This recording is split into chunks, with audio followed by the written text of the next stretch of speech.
Right, so I have that feeling that you normally get when you're going through a breakup, when you feel like you need change. So I'm going to get my hair cut.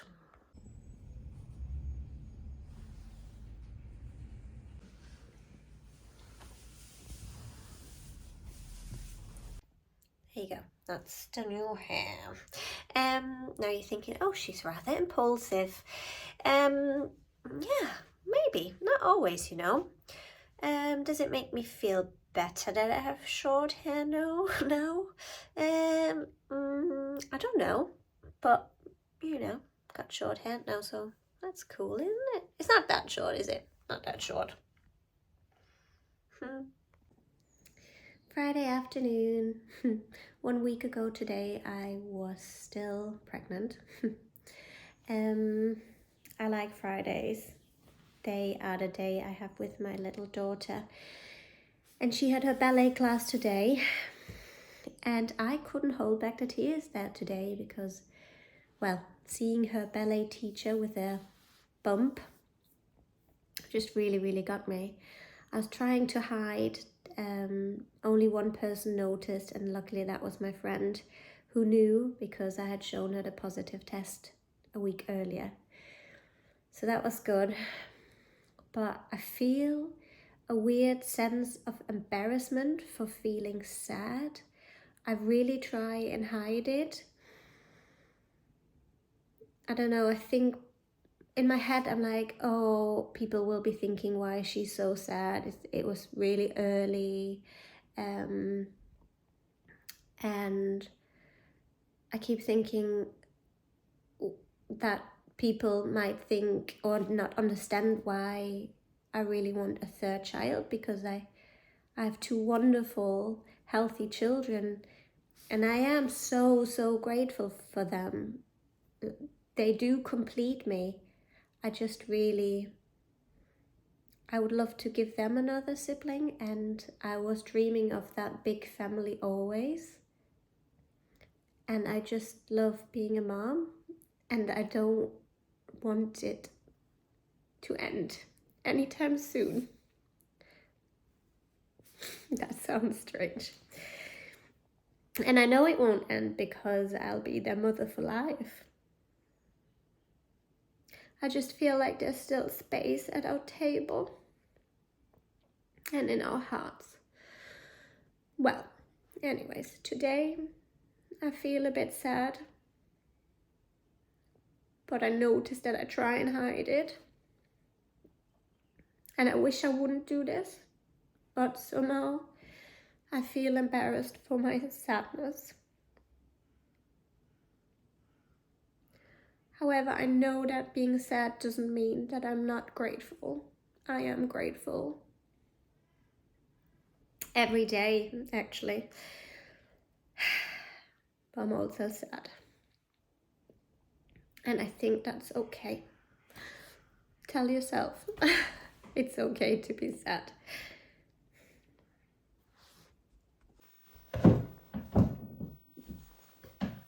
Hello. It's Wednesday and I really I wanted to upload this video already, but I felt like I should sit down and actually explain why I wanted to start this YouTube channel in the first place. And that is, I was searching for information from other women on C-section scar defects. Oh, before I start this, please know that I'm not medical trained, that I'm not a doctor, that everything I say is my own kind of research. Please do your own research. Don't quote me on anything I say. I am literally just sharing my own experience, and hopefully that somehow helps someone. Right, I'm going to start with my symptoms. So I had 2 C-sections. I have 2 children, so both were born via belly birth. They were not problematic, they were not emergency C-sections, they were planned. My first was breech, and my second was I was hoping for a VBAC, but she just didn't come out. So at 42 weeks, she was born via C-section.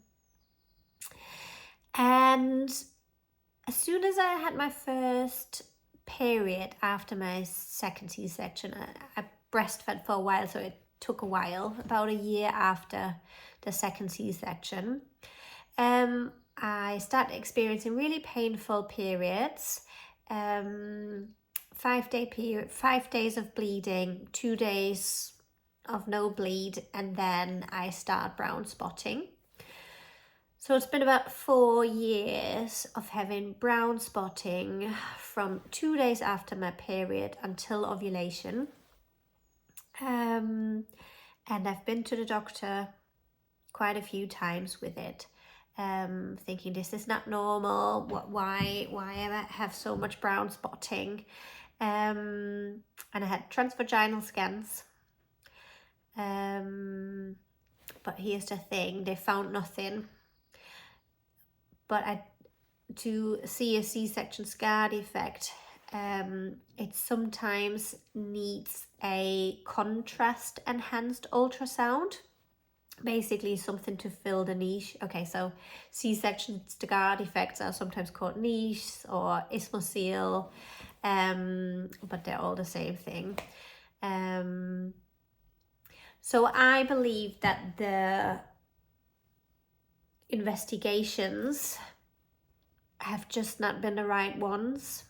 I felt like no one has been properly listening to my symptoms, or maybe was just not aware of what it could be, because actually there is not much knowledge about C-section scar defects. There's not much research. You will not find much, even though there are quite a few women affected. I needed to make a cut there because I was blubbing about. Just want to say there's commonly to detect a C-section scar defect, you would usually have a contrast enhanced ultrasound with a saline, is that how you pronounce it? I'm not even sure. Infusion. You would have an MRI or a hysteroscopy. The symptoms I am experiencing, which could be symptoms of a C-section scar defect, are brown spotting. My husband just called, I just pushed him away. So my symptoms are brown spotting. I experience fertility issues, secondary infertility, recurring miscarriages, implantation failure. Those are all symptoms of a C-section scar defect, where I believe the brown spotting is the most common one, although some women who have a C-section scar defect will be completely asymptomatic. They will not have any symptoms. They will go on to get pregnant without problems. So yeah, it's from what I can read, it's usually the ones with the symptoms such as brown spotting who experience problems with fertility as well. I am aware it might not be a C-section scar defect. It could be something like endometritis, which is common after C-sections as well. It's chronic inflammation, and it can also cause brown spotting. Endometriosis can cause similar symptoms, and I'm sure there's other things too. As you can see, I need professional medical help to find out what causes my symptoms. And now that I had my third miscarriage, I have been referred for further investigation. And so hopefully we can get to the bottom of this. And I'm planning to take you along for the ride.